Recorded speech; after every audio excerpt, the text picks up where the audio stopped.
Since Darwin's time, most biologists have believed that human beings, plants, and animals are the products of a grand series of accidents, genetic mutations that accumulated over time in populations under the influence of natural selection and genetic drift.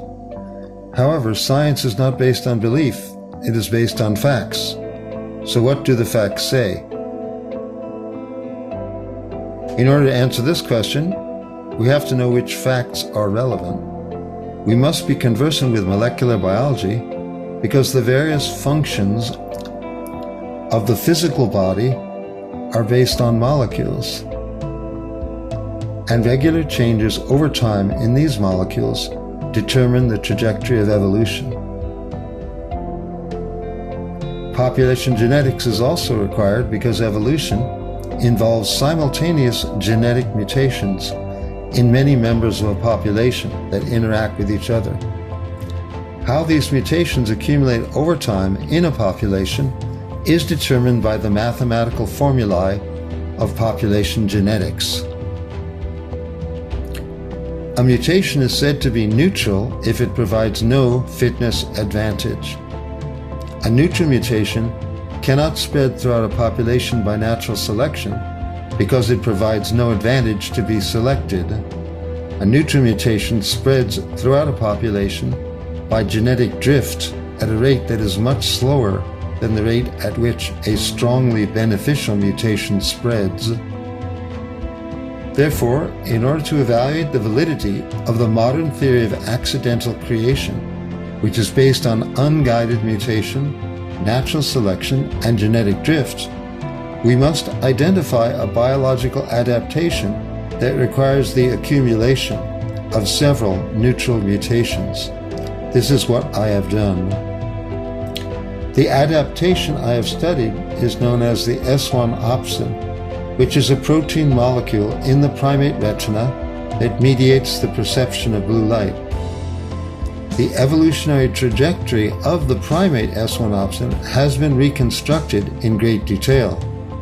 The first phase of this evolution, which took place between 90 and 75 million years ago, involved 3 neutral mutations, none of which individually provided any fitness advantage. Only when all 3 had accumulated in the S1 opsin was any fitness advantage obtained. Well-established principles of population genetics provide formulae for calculating T, the time expected for this accumulation. I show that T is 190 billion years. It is important to recognize that radiometric dating of the different strata of the fossil record imposes an absolute time constraint on all theories of accidental creation. A theory must be false if it requires a period of time, T, that is 10,000 times longer than the maximum time allotted by the fossil record. I show that this is indeed the case for the S1 opsin. Since the fossil record only allows 15 million years for the accumulation of the 3 key mutations in the S1 opsin, the modern theory of accidental creation is falsified by a colossal 4 orders of magnitude. Since there are only 2 alternatives, guided evolution and unguided evolution, the failure of unguided evolution means that the evolution of the S1 opsin must have been deliberately guided. In other words, the S1 opsin must have been deliberately designed through the process of guided evolution. Since design has been established, we are logically forced to conclude that there must have been a designer.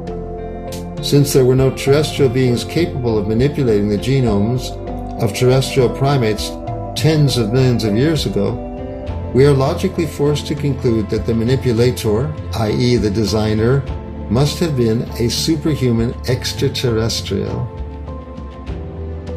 Since the designer's body must be at least as complex as the primates he designed, and since this complexity must be based on discrete material subunits analogous to the DNA, RNA, and protein molecules that are ubiquitous in all terrestrial organisms, then we are logically forced to conclude that this designer must have also been designed.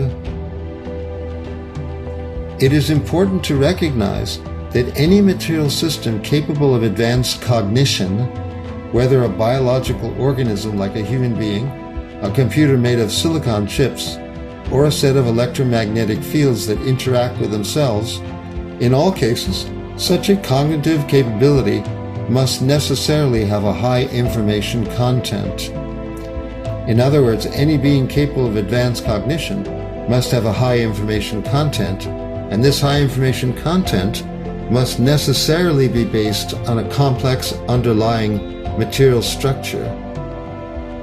In order to avoid the logically untenable situation of an infinite regress of materially embodied designers, we must acknowledge the existence of an original, transcendental designer, namely God.